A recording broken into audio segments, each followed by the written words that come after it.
What's up, everybody? Matt Gajewski here, back again talking college football, and today we are breaking down the Week 10 Friday triple header. Before we get started, if you like this content, please consider subscribing or leaving a like. Those two things are very impactful for a small channel like this. Can't thank you enough if you've done either of those things. And if you have a request for tomorrow's games, the Saturday main slate is already out on this channel, but we will do a second video that records anything we missed, your requests, some G5 games, lower level games. Let me know and we'll get to as many as we can. Last thing, if you or someone you know has a gambling problem, please call or text 1-800-GAMBLER. Let's kick things off. Triple header tonight on Friday. Memphis takes on Rice in the American. It's a 13.5-point spread in favor of the road Memphis team coming off that big win against South Florida. The total is 49 points. So, mentioned it. Big win for Memphis against South Florida. They only had a 46% post-game win expectancy in that game. Just a ton of weird turnovers across the board, interesting plays. They did allow more yards to South Florida, but you look at some of the drives in this game. Byron Brown for South Florida threw an interception on his own 32. That was an immediate Memphis touchdown. South Florida also had a turnover on downs inside the Memphis 40. They had a second one inside the Memphis red zone. Then Memphis followed that up with a missed field goal on the next drive. South Florida did miss a game-winning field goal after a 10-yard penalty, so a very weird situation. They try to take an end zone shot to give themselves, a chance to win, I suppose. End up getting a penalty on that call. So then they're back 10 yards. They kick a really long field goal and miss. Kind of just nasty for them in that contest. But otherwise, the week prior, Memphis lost to UAB against a backup UAB quarterback. The difference was they had Brendan Lewis against South Florida. He got hurt against UAB. Otherwise, a pretty good body of work for Memphis. You have wins over Tulsa, FAU, Arkansas by a point, which was a great win, even though the post-game win expectancy was 18%. Troy, Georgia State, Chattanooga. Rice, meanwhile, it's been kind of a rough go. They beat Louisiana, and then they lose to Houston, Navy, FAU, and UTSA. Chase Jenkins was not available in that UTSA game. Most recently, they beat UConn by 3 points in overtime, but they had a 58% post-game win expectancy. Maybe could have been a little worse. Rice had a turnover on down in UConn territory to end a half, but UConn missed a field goal.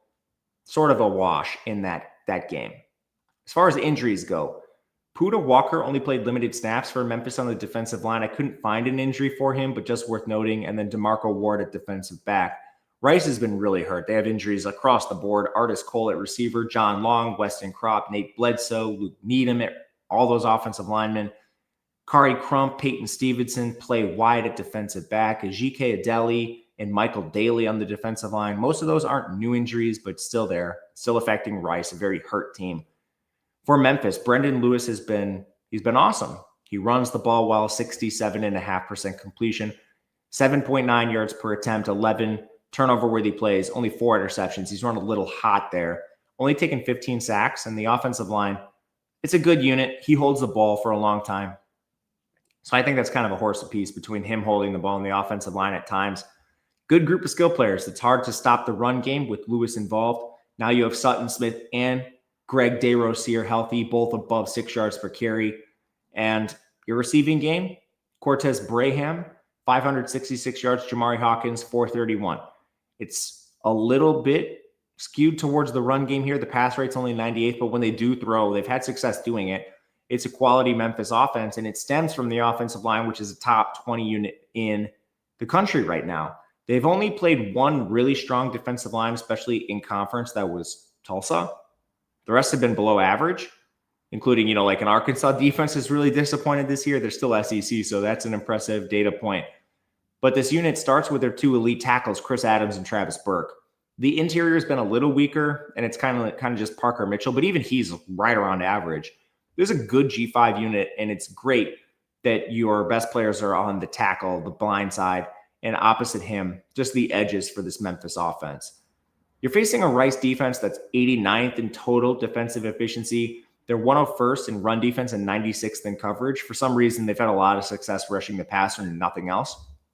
So You can beat this team in multiple ways. You've had at least 4 opponents reach 4.9 yards per carry, the same with quarterbacks over 8 yards per attempt. And when you look at the players, it's basically just Toby Anaiwu on the defensive line, and he's an elite pass rusher. The run defense is still a little bit suspect. Ty Morris and Andrew Wall are a good linebacker tandem, but that's not enough for this defense to stop opposing rushing attacks. In the secondary, this is probably where you could have the path of least resistance if you want it. Multiple injuries, multiple weak links. They've just been decimated at this point. But again, Memphis has a little bit of an easier time running the ball. So I think that is probably the path they will choose. And I think they do have success doing it against Rice. But Rice runs a funky offense, man. They're using the option. Pass rate is really low. This is a slow team. The value of the point is going to be important in this game, which is why you see some money coming in on Rice. It's just hard to cover, like we're getting 3-score territory if it's at 14. At 13.5, you only need the 2 scores, but it's 2 touchdowns, no miss extra points. Chase Jenkins is back. He was hurt against UTSA. 69% completion, 6.8 yards per attempt, 7 big-time throws, 2 turnover-worthy plays. That's the biggest thing with a triple option quarterback, an option quarterback. Only 2 turnover-worthy plays and 9 sacks. There's not a lot of negative plays. You can't have negative plays in games like, I don't know, UTSA, UConn. Those, when you start having negative plays and you hurt your drives, they can be a complete disaster and really end the game before it even starts. But Jenkins has not done that. The skill players leave a bit to be desired. They're 91st in receiving, 102nd in rushing. Quentin Jackson and Dalen Alexander have been decent at running back. And Drayden Dickman, he leads the team with receiving with 292 yards. Aaron Turner second.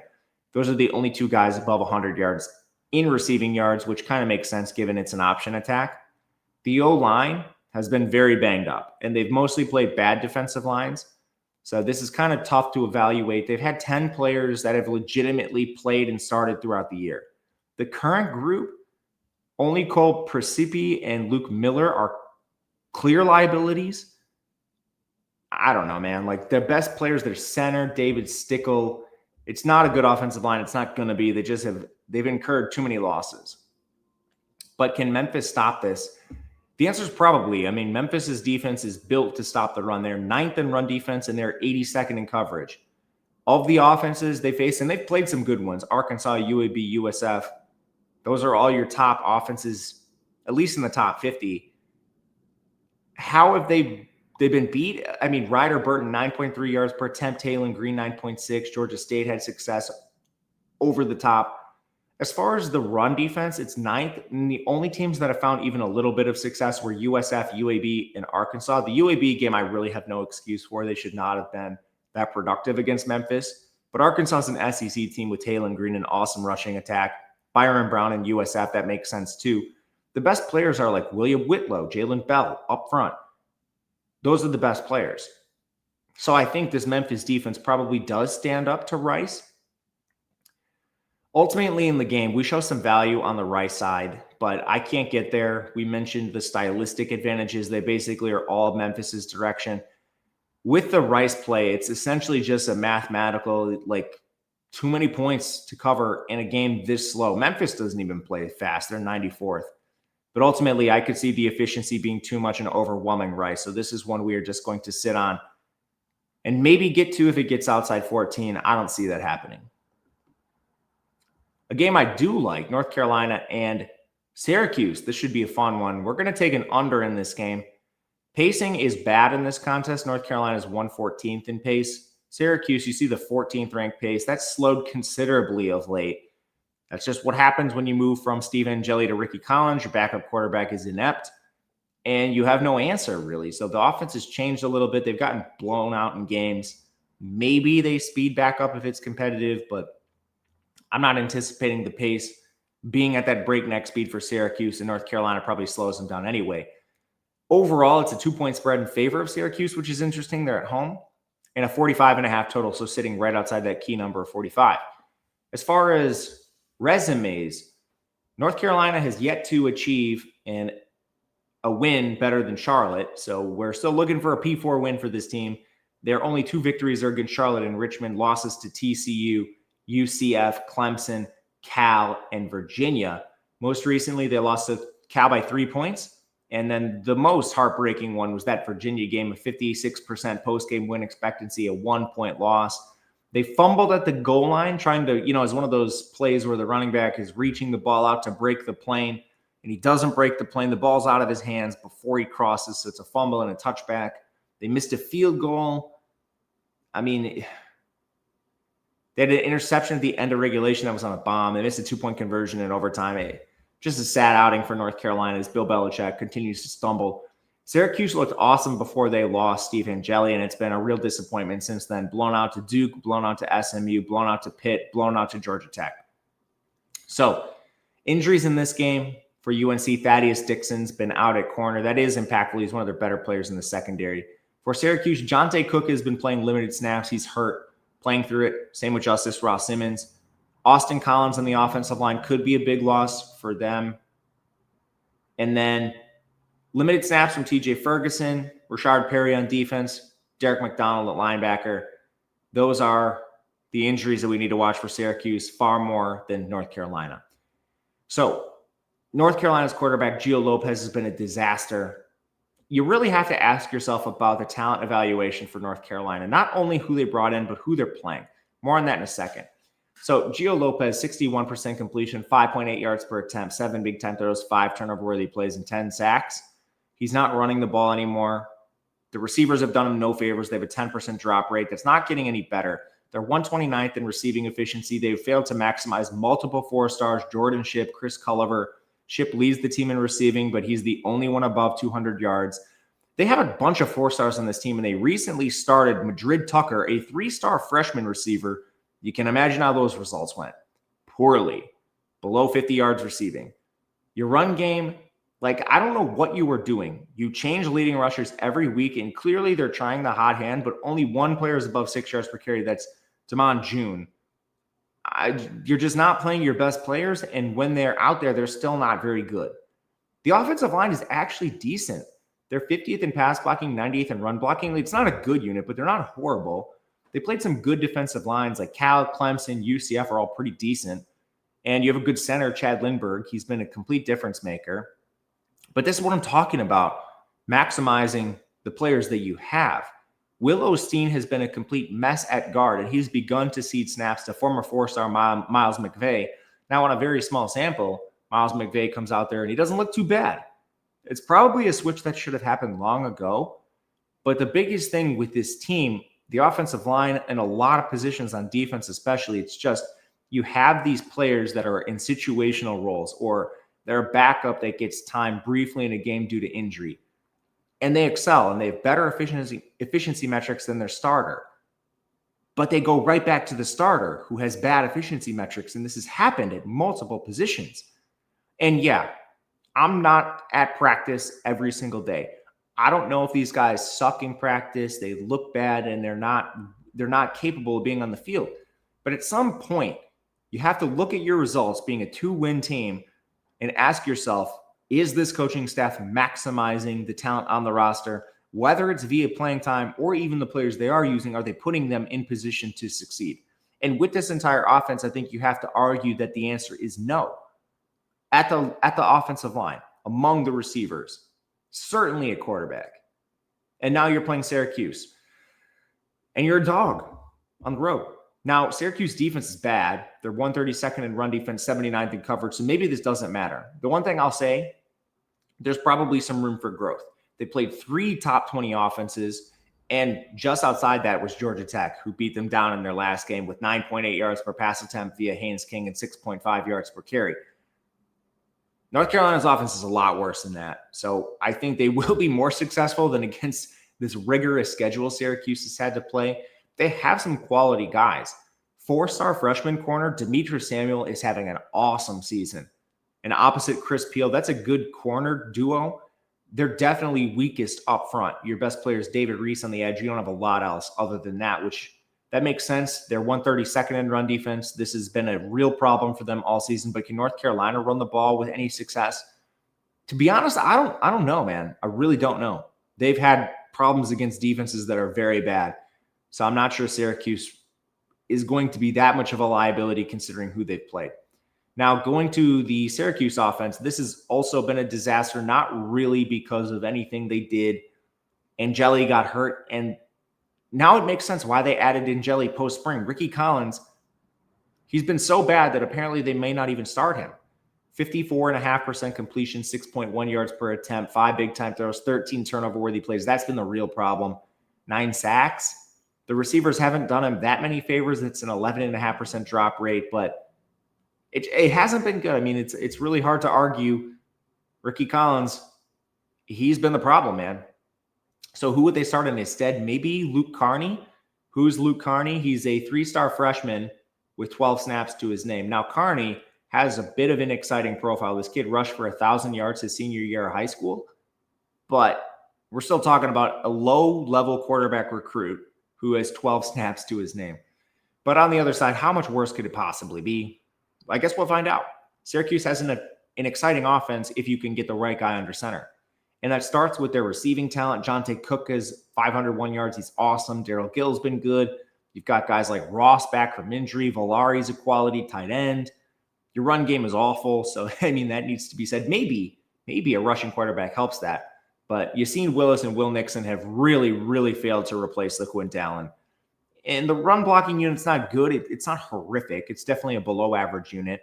A lot of it because of injuries. Another thing is just like this schedule, man. You've played some elite defensive lines. Now, they lost Austin Collins in their last game. Not only is he your center, but he's your one of 2 difference-making offensive linemen. Him and Demetrius Weatherspoon, he needs to be watched. That's a big injury in this game. And North Carolina's defense, although not maximized, I will still argue this, they are still pretty good. 44th overall, and they have a good defensive line. Now, they played one top 40 offense. That was Virginia, but Cade Klubnik got them for 10.2 yards per attempt. Clemson should be a top 40 offense. They're just not. Same with TCU. Josh Hoover is probably the second best quarterback they've faced, maybe 7.7 yards per attempt. But they've done a good job against the opposing rushing attacks. It's a good defensive line.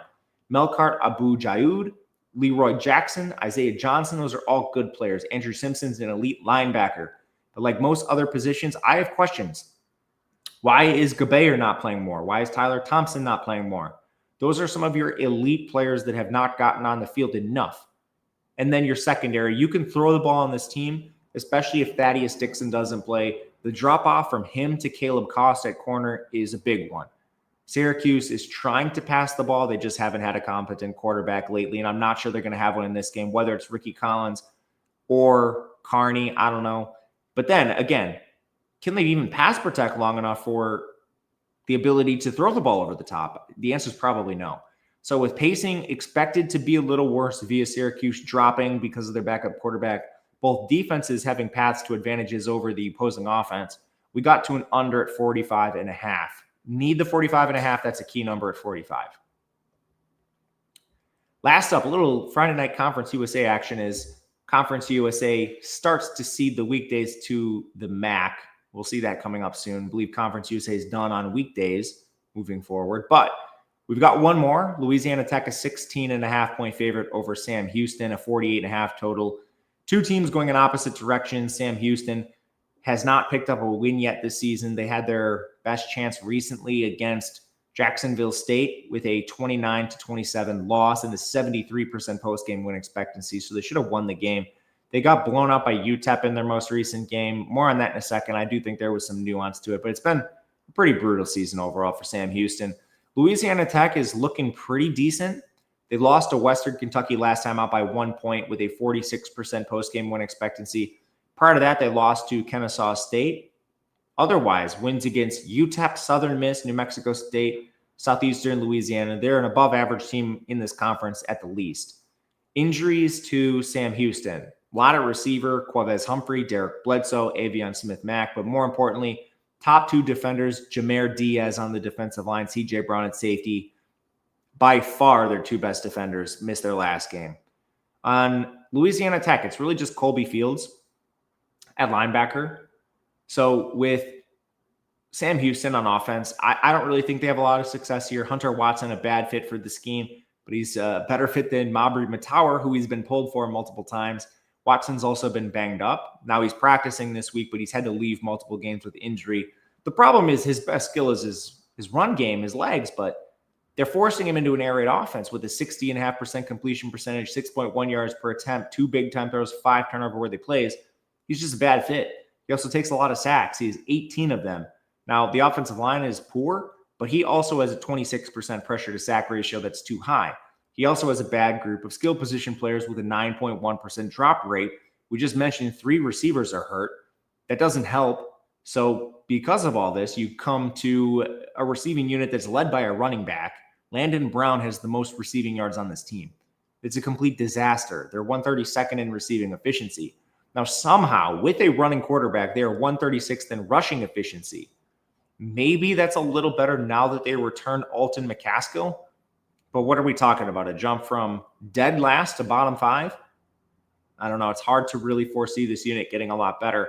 And their offensive line, it must be said, they've played a relatively tough slate of defensive lines. No pass rush they faced is ranked lower than 79th. You have 3 decent offensive linemen with Colt Dieterich. He leads them for sure.